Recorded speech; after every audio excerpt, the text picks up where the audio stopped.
Mon Dieu et mon Père, créateur du ciel, de la terre et de tout ce qui compte le plus, la famille, je me présente devant vous ce matin, pas avec ma propre force, mais en cherchant le refuge de votre présence, la chaleur de votre grâce.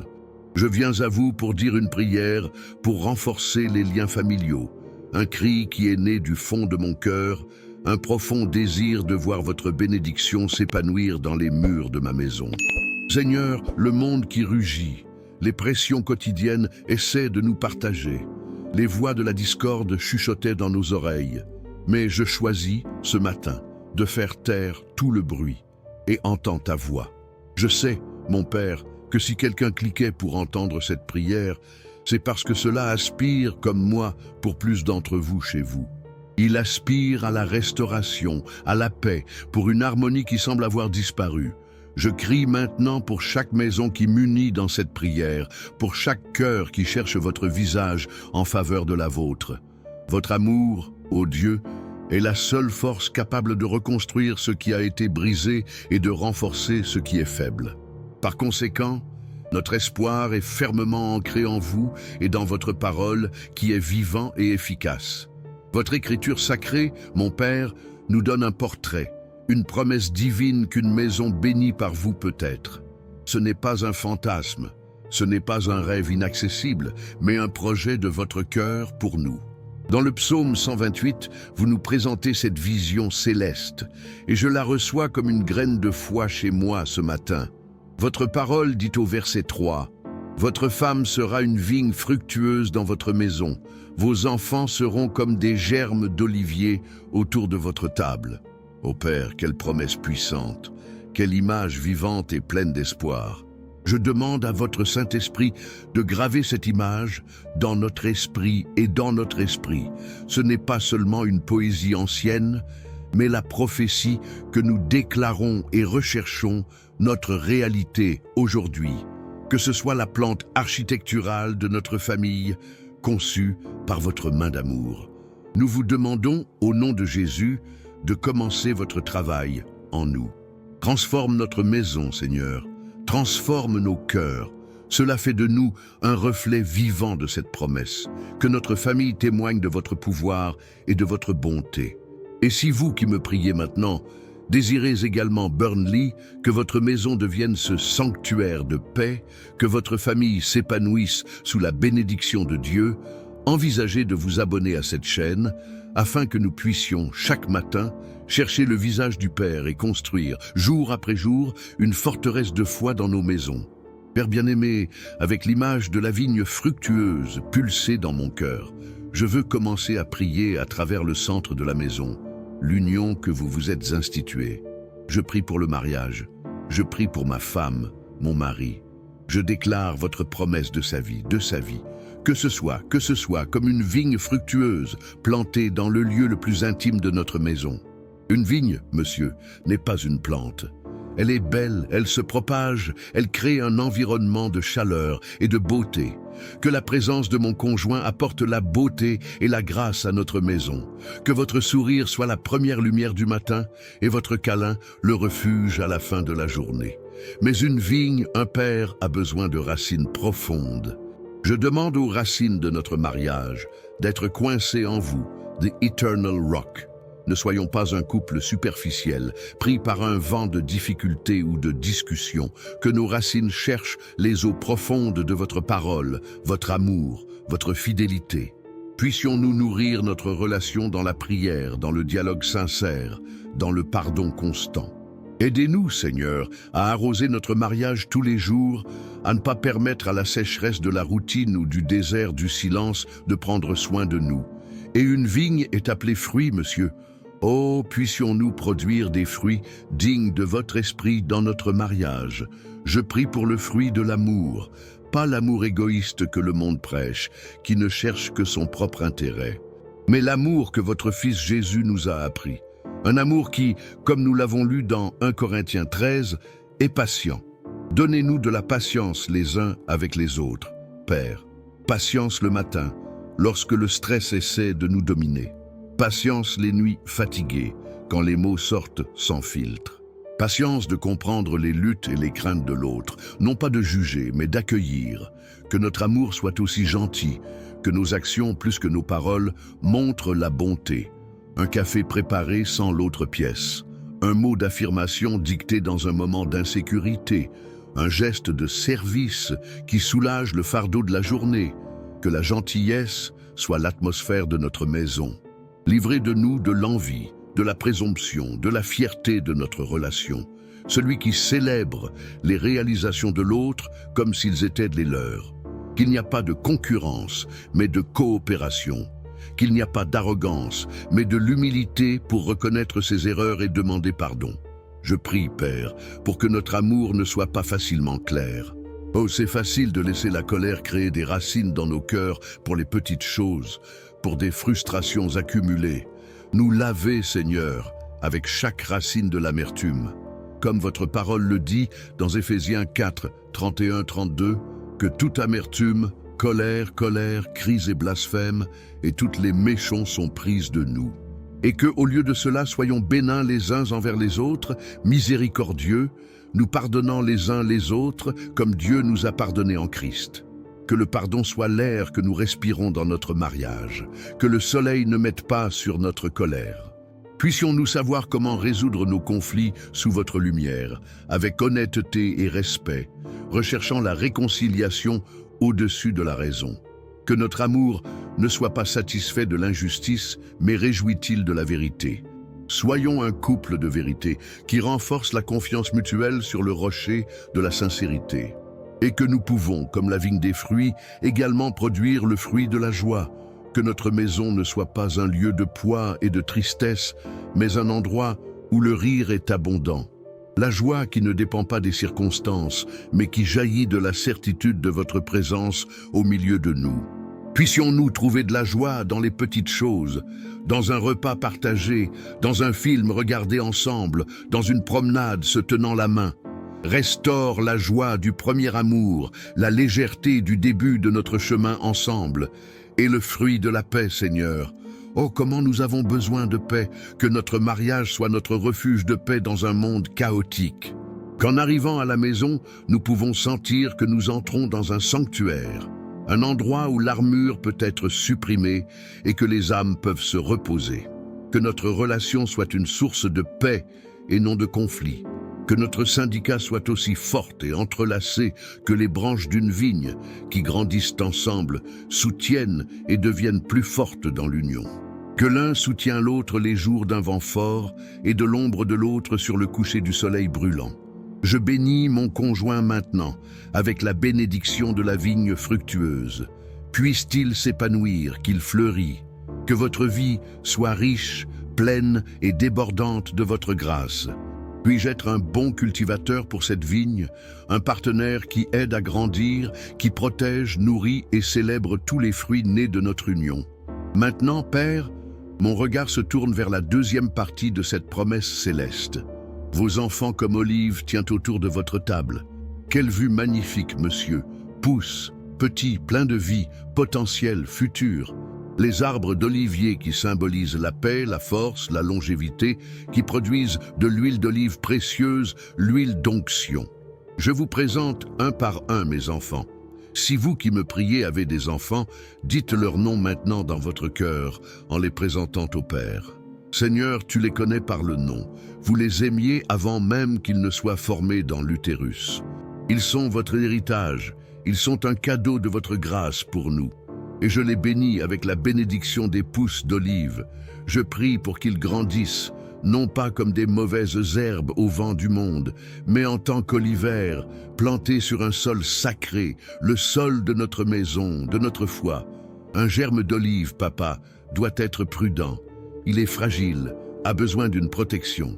Je prie pour la protection de la vie de mes enfants, protection physique de tout mal, de chaque accident, de chaque maladie, mais aussi, et peut-être encore plus, une protection spirituelle et émotionnelle.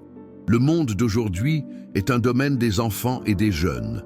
Les réseaux sociaux, les mauvaises influences à l'école, les idéologies qui essaient de confondre leur identité et de voler leur innocence. Je soulève un mur de feu autour de mes enfants. un mur de protection spirituelle. Que vos anges finissent autour d'eux et les maintiennent dans toutes leurs manières. Que vos yeux soient tenus pour voir le mal, vos oreilles empêchées d'écouter le mensonge et leur cœur à continuer à s'inclure à la corruption. Qu'ils, comme le jeune Daniel, décident dans leur cœur de ne pas se contaminer par les délices de ce monde, mais pourraient trouver leur plaisir et leur force en vous. Je prie, monsieur, afin qu'ils deviennent forts comme des oliviers. L'olivier est un arbre résilient qui soutient la chaleur, la sécheresse et reste encore ferme et productif. Que mes enfants aient cette résilience spirituelle et émotionnelle. Que les difficultés de la vie ne les cassent pas, mais les rendent plus fortes. Que les déceptions ne les amèrent pas, mais apprends-leur à vous faire davantage confiance. Qu'ils apprennent dès leur plus jeune âge que la vraie force ne vient pas d'elle-même, mais d'être connectés à vous, le véritable olivier, comme Jésus l'a dit dans Jean 15.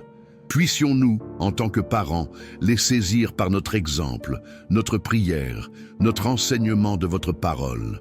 Que la foi ne soit pas une religion du dimanche pour eux, mais une réalité vivante et quotidienne, la source de leur force et de leur identité, et qu'ils grandissent autour de votre table. Oh Père, la table, quel symbole puissant! La table est le lieu de la communion, de la nourriture, de la conversation, de l'unité. Je prie pour la table de ma maison. Que ce ne soit pas seulement un mobilier où vous mangez à la hâte en regardant un écran. Je vous consacre notre table. Que ce soit une famille de communion familiale. Que les repas soient des moments sacrés où nous partageons non seulement le pain, mais la vie. Où nous parlons de notre journée, de nos rêves, de nos difficultés. Où nous enseignons vos voies à nos enfants, comme vous l'avez instruit dans le Deutéronomie, assis dans votre maison et marchez en cours de route, et vous couchez et vous soulevez. Que notre table soit un lieu de rire, d'histoire, de souvenirs créés. Que ce soit un endroit sûr où nos enfants ressentent la liberté d'être eux-mêmes, d'exprimer leurs doutes et leurs peurs, sans être jugés, mais être accueillis et orientés dans l'amour. Livrez notre table, Seigneur, des distractions du monde moderne. Délissez-nous de la tyrannie des téléphones portables et des téléviseurs qui volent notre attention les uns des autres. Donnez-nous la discipline et le désir de se déconnecter du monde pour se connecter en tant que famille. Que notre table soit également un lieu de pardon. C'est autour de la table que les tensions de la journée peuvent faire surface. C'est là que les mots durs sont parfois dits. Apprenez-nous à faire de notre table un lieu de réconciliation. Demandez pardon et libérez le pardon avant même la fin du repas. Que le pain que nous partons ensemble nous rappelle le pain de la vie, Jésus, qui a éclaté pour nous de nous donner le pardon et la vie éternelle. Et que nos enfants, comme les pousses d'olive, produisent le fruit de la paix. Qu'ils soient des sucettes dans leurs relations, à l'école, parmi leurs amis. Qu'ils portent votre paix, qui dépasse toute compréhension, et qu'ils produisent de l'huile précieuse, l'huile d'olive, de l'onction du Saint-Esprit. Je prie pour que chacun de mes enfants soit plein de votre esprit. Puisse-t-il avoir une vie d'onction, exprès, qu'ils découvrent les cadeaux et les talents que vous leur donnez et les utiliser dans votre gloire. Laissez-les non seulement être un autre numéro dans la foule, mais peut-être la lumière du monde et du sel de la terre, faisant une différence partout où ils vont. Car ils portent la marque de l'olivier, la marque de votre choix et votre bénédiction. Si cette prière pour la vie de leurs enfants, qu'ils grandissent comme des oliviers forts et bénis, touche profondément votre cœur de père et de mère, je vous invite à partager cette prière. Envoyez à une autre famille, à un enfant ou à une fille qui est peut-être distant, comme une graine de bénédiction et d'espoir plantée dans leur vie aujourd'hui. Père de l'amour, la promesse du psaume 128 est la conséquence d'une vie qui vous craint, qui a été dans vos manières. Et pour que ma femme soit une vigne fructueuse et mes enfants germes d'olivera, je sais que l'atmosphère de notre maison doit être cultivée. Par conséquent, je demande que ma maison soit un environnement de paix et d'unité. Je demande à votre Saint-Esprit de vivre dans chaque pièce de notre maison, Que le salon ne soit pas un lieu d'isolement, chacun dans son propre coin, mais un espace pour la réunion et la coexistence. Que les chambres ne se cachent pas de la solitude, mais des sanctuaires de repos et de renouvellement, où votre présence élimine toute peur et anxiété. Que la cuisine soit un laboratoire amoureux, où la nourriture est préparée avec amour et gratitude. Je réprimande, au nom de Jésus, chaque esprit de litige, discorde, irritation, confusion qui veut s'installer dans notre maison. Que les murs de notre maison soient imprégnés de prières, de louanges, de paroles de bénédiction. Que ceux qui entrent dans notre maison ressentent « Dieu vit ici ». Pour que cette paix et cette unité soient réelles, Père, nous savons que nous avons besoin de votre aide pour renforcer nos liens avec des mots de bénédiction et des gestes d'affection. Oh, comment sommes-nous échoués, monsieur! La ruée nous rend impolis, la fatigue nous rend distants. Pardonnez-nous au moment où nos paroles étaient comme des flèches et non comme un baume. Pardonnez-nous pour le temps que nos critiques étaient plus élevées que notre compliment. Comme il le dit dans Proverbe 18, 21, la mort et la vie sont dans le pouvoir du langage. Aidez-nous à utiliser notre langue pour faire la vie au sein de notre famille. Puis-je bénir mon conjoint tous les jours, avec des mots qu'ils construisent, ils prétendent, qu'ils encouragent. Que je peux dire? Je t'aime, je t'admire, merci pour tout ce que tu fais. Puissions-nous bénir nos enfants, non seulement avec la bénédiction de la nuit, mais tout au long de la journée. Dire, je suis fier de vous, vous êtes capable. Dieu a un merveilleux plan pour votre vie. Que les paroles de bénédiction deviennent une habitude dans notre maison, brisant toute malédiction de mots négatifs qui auraient ne pu être dits dans le passé. Et que les mots soient accompagnés de gestes d'affection, l'étreinte qui réconforte, le baiser qui scelle la paix, l'épaule amicale qui offre un soutien, le toucher qui dit « Je suis ici avec vous ». Nous vivons dans une génération qui devient de plus en plus froide et distante, voire à l'intérieur. Brisez cette glace en nous, Seigneur. Il restaure l'affection physique, l'affection qui communique l'amour d'une manière si puissante que nous n'avons pas honte de montrer notre amour.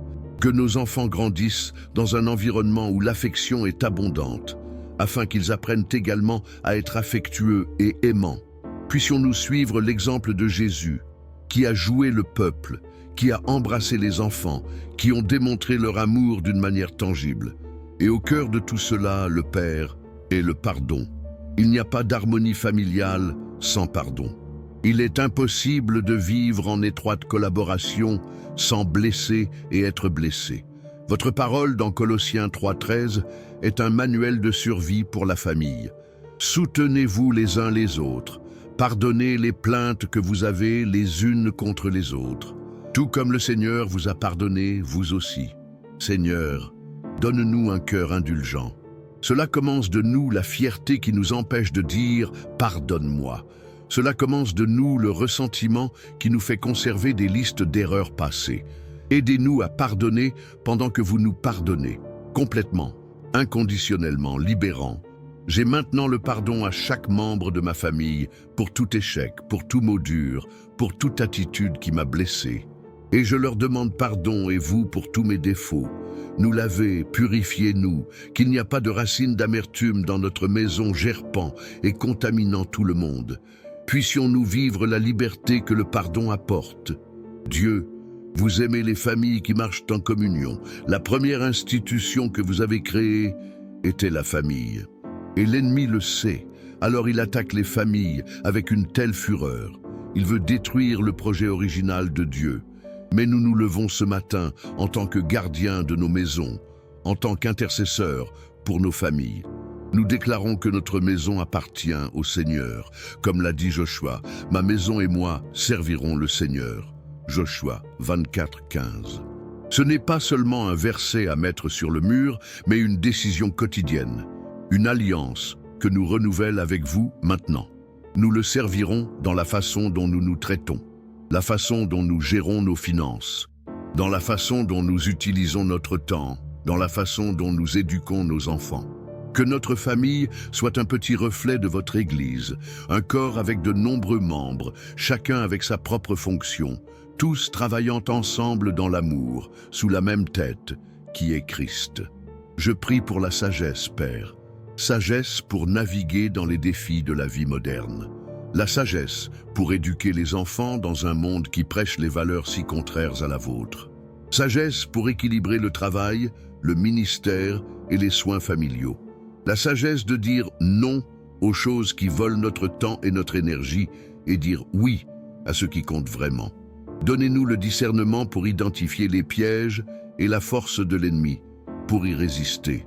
Soyons des pères et des mères selon votre cœur, qui ne provoquent pas leurs enfants, mais les élever dans la discipline et la rédaction du Seigneur, comme nous nous enseignons dans Éphésiens 6. 4. Soyons des enfants qui honorent le Père et la Mère, afin que nos journées soient étendues à la terre, réalisant votre premier commandement avec promesse. Papa, je veux consacrer un moment maintenant à prier pour des situations spécifiques qui pourraient voler la paix de nombreuses familles qui prient avec moi. Je prie pour les couples qui sont au bord de la séparation. Seigneur, vous qui êtes le Dieu de l'impossible, le Dieu qui restaure les ruines, visite ces mariages maintenant. Là où l'amour s'est refroidi, allume à nouveau la flamme. Là où la communication a été cassée, elle construit des ponts de dialogue. Là où le pardon semble impossible, perdez votre grâce qui le permet. Combattre pour ce mariage, Seigneur. Ne laissez pas l'ennemi voler ce que vous vous unze. Je prie pour les parents qui pleurent, pour les enfants qui se sont déviés de vos manières. Les enfants qui sont dans le monde, en drogue, dans de mauvaises relations, loin de vous et de la famille. Ô Père, comme le père du fils prodigue, qui regardait la route tous les jours, ses parents regardent le cœur plein de douleur et d'espoir. Je demande à votre Saint-Esprit maintenant d'aller là où se trouvent ces enfants et de les convaincre du péché, de la justice. Qu'ils ressentent un désir insupportable pour la maison du Père, qu'ils se souviennent de votre amour et de retourner dans vos bras, et donnent à ses parents la force de continuer à prier, à croire et à aimer, sans jamais abandonner. Je prie pour les familles confrontées à des difficultés financières, le stress du chômage, la dette, l'incertitude de demain. Cela génère tellement de tensions, tant de combats. Père, tu es notre fournisseur, Jéhovah Jireh. Ouvrez les portes, Monsieur, multiplie le peu que nous avons. Il nous apprend à être de bons gardiens de vos ressources et à vivre dans le contentement et la confiance en vous, sachant que vous répondrez à chacun de nos besoins en fonction de vos richesses dans Glory. Je prie pour les familles traitant de la maladie d'un être cher, la douleur de voir quelqu'un que nous aimons souffrir, la routine des hôpitaux, la fatigue physique et émotionnelle. Soyez le baume pour ces familles, Monsieur. Soyez la force pour les fatigués, l'espoir pour les décourager. Et Père, si vous êtes votre souverain, étendez votre main puissante et guérissez. Vous êtes toujours le Dieu qui guérit. Seigneur, ta parole nous rappelle que si le Seigneur ne construit pas la maison, en vain ceux qui le construisent. Psaume 127, 1. Nous reconnaissons ce matin que toute notre tentative de construire une famille heureuse sera vaine sans votre présence, sans votre bénédiction, sans votre direction. Par conséquent, nous vous donnons les outils, nous vous donnons les briques, nos cœurs, nos vies. Nous vous donnons la plante, votre parole. Il construit notre maison, Monsieur. Soyez l'architecte, le constructeur, la fondation de notre maison. Que notre maison soit construite sur le rocher, qui est le Christ Jésus, que lorsque les tempêtes de la vie viennent, et nous savons qu'elles viendront, elles restent fermes, inébranlables, car sa fondation est en vous. Je veux profiter de ce moment de communion avec vous, Père, et demander à chaque personne qui prie avec moi de quitter le nom de votre famille dans les commentaires ci-dessous. Pas comme un rituel vide, mais comme un acte de foi, afin que nous puissions, en tant que communauté, les uns pour les autres, intercéder, pour que votre nom de famille, le nom de votre maison, soit couvert par une vague de prières de frères et sœurs en Christ qui souhaitent également la même bénédiction. Créons ensemble un flux de foi à travers les maisons représentées ici. Et maintenant, mon Père, alors que nous nous préparons à terminer cette prière et à commencer notre journée, je veux retourner à l'image du psaume 128. La vigne et l'olivier ne produisent pas de fruits pendant la nuit. Ils ont besoin de temps, de patience, de culture. Cela nous aide à être patients et à persévérer des cultivateurs de notre famille. Ne soyons pas découragés lorsque nous ne voyons pas de résultats immédiats. Puissions-nous continuer à arroser avec la prière, à fertiliser avec amour, à tailler avec la vérité et à protéger avec notre vigilance, confiant que vous, le Seigneur de la récolte, donnera de la croissance au bon moment. Puissions-nous regarder notre conjoint et voir, par la foi, la vigne chargée de fruits doux. Puissions-nous regarder nos enfants et voir, par la foi, les oliviers forts et feuillus qu'ils deviendront pour votre gloire. Je vous remercie, Père, pour cette promesse. Je vous remercie parce que vous êtes un Dieu qui se soucie des détails de notre vie de famille. Vous n'êtes pas distant, indifférent à nos difficultés. Vous êtes au milieu de nous. Et parce que vous êtes avec nous, nous avons de l'espoir. L'espoir que les maisons divisées peuvent être unies, l'espoir que les cœurs blessés peuvent être guéris, l'espoir que le véritable amour, l'harmonie et la paix peuvent régner dans notre maison. Par conséquent, je termine cette prière non pas avec une demande, mais avec une bénédiction. Je bénis chaque famille que vous écoutez. Que la grâce de notre Seigneur Jésus-Christ, l'amour de Dieu, le Père et la communion du Saint-Esprit soient chez lui aujourd'hui et à jamais. Que votre maison soit un phare léger dans votre quartier, un lieu de refuge pour les affligés, un témoignage vivant du pouvoir transformant de l'Évangile. Que votre femme, son mari, s'épanouit comme une vigne fructueuse, remplissant sa maison de beauté, de joie et d'amour. Que vos enfants deviennent forts et sains, alors que l'olive tire autour de votre table, pleine de paix, d'onction et de but. Que votre table soit un lieu de communion abondante, de pardon abondant et d'amour inconditionnel. Que chaque mot dicté dans votre maison aujourd'hui est assaisonné de sel, de sorte qu'il transmet la grâce à ceux qui l'entendent. Que chaque geste soit un acte de service et d'affection. Que le Seigneur vous bénisse et vous garde. Que le Seigneur brille votre visage sur vous et ait pitié de vous. Que le Seigneur sur vous lève votre visage et vous donne la paix. La paix qui commence dans le cœur, se propage dans toute la famille et déborde au monde. Allez dans votre journée en apportant cette prière et cette bénédiction dans votre cœur. Pratiquez l'amour, semez la paix, relâchez le pardon et rappelez-vous, le Dieu qui a fait la promesse est fidèle de le réaliser. Revenez demain afin que nous puissions continuer ce voyage de renforcement de nos maisons sous la grâce et la bénédiction de notre Dieu. Amen.